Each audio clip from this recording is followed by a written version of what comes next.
Hello दोस्तों, नमस्कार। स्वागत है आपका आपके अपने YouTube चैनल गुरुकुल एकेडमी के इस ऑनलाइन प्लेटफॉर्म पर। आपका हार्दिक स्वागत है।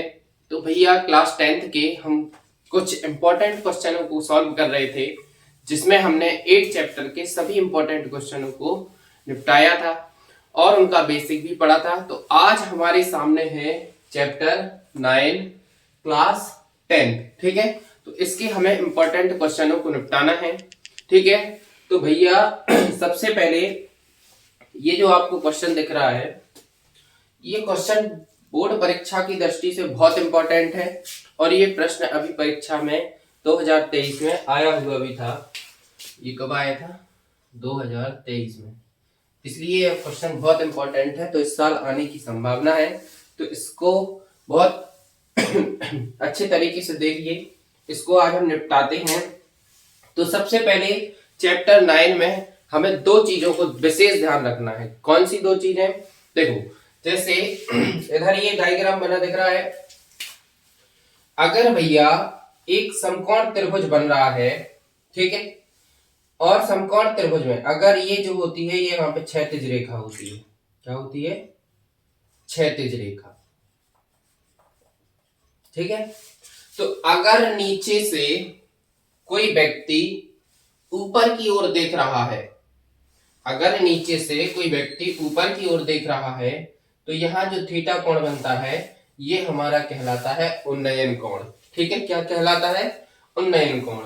और अगर व्यक्ति कोई ऊपर से नीचे की ओर देखता है, समझ रहे हैं? अगर ऊपर से नीचे की ओर देखता है, तो यहाँ पे जो एक कोण बनता है, ये वाला थीटा, ये कहलाता है अवनमन कोण। आएगा समझ में?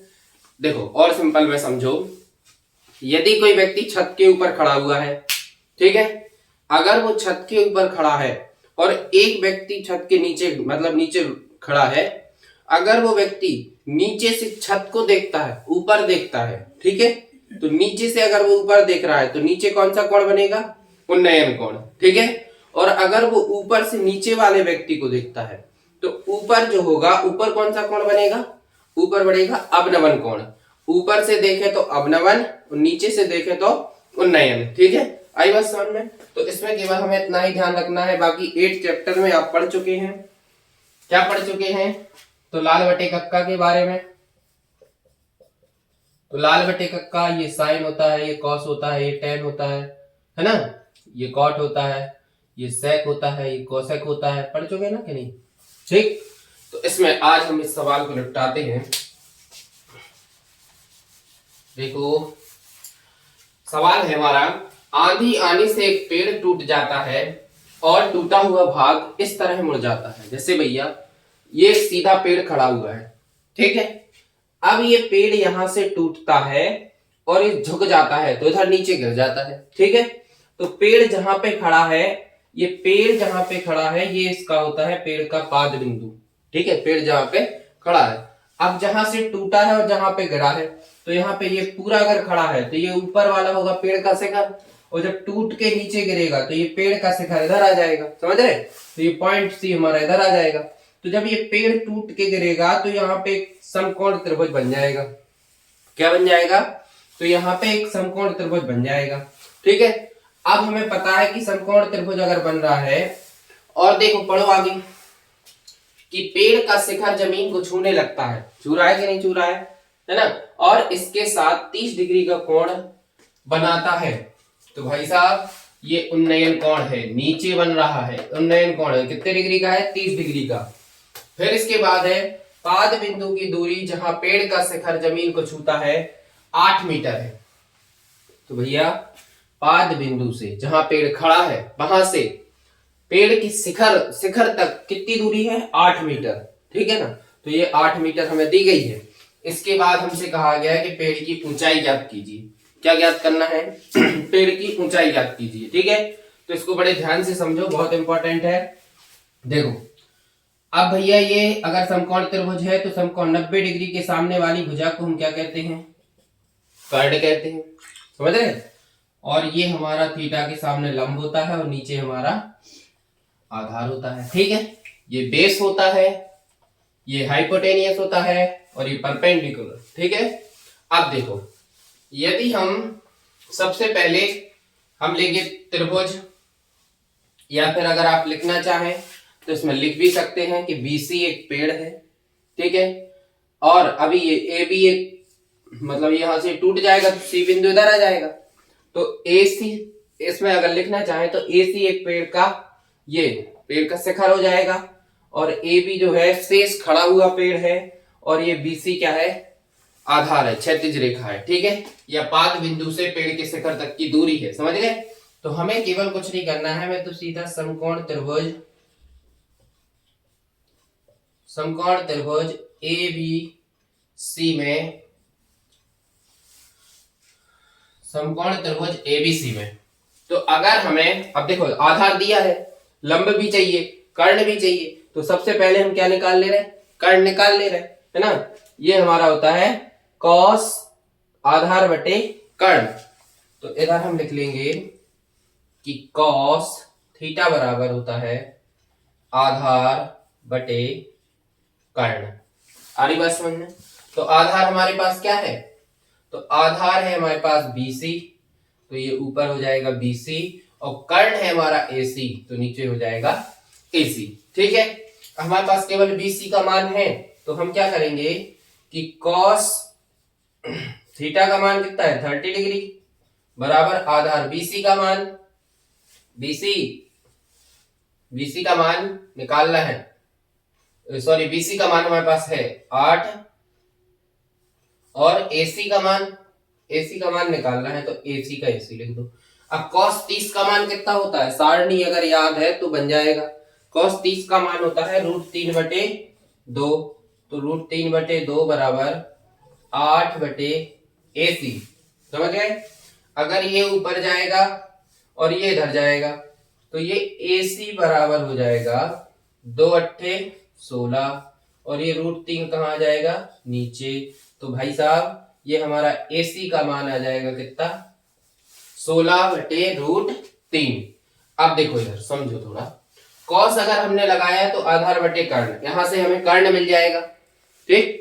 आई बात समझ में। तो कर्ण का मान मिल गया हमें। अब ये पेड़ जो टूट के गिरा है, इसकी जो लंबाई है वो कितनी है 16/√3 मीटर, ठीक है, मीटर में दिया ना।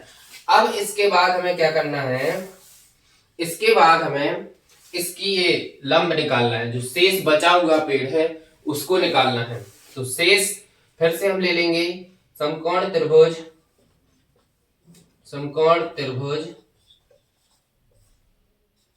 ABC में, ठीक है।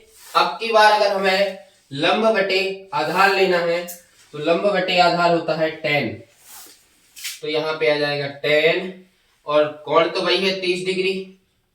अब भाई साहब लंब क्या है AB, तो AB लिख लो।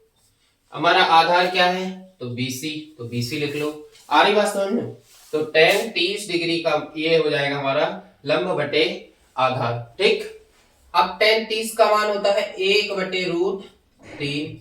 AB का मान नहीं है हमारे पास, BC का मान 8 है, ठीक है।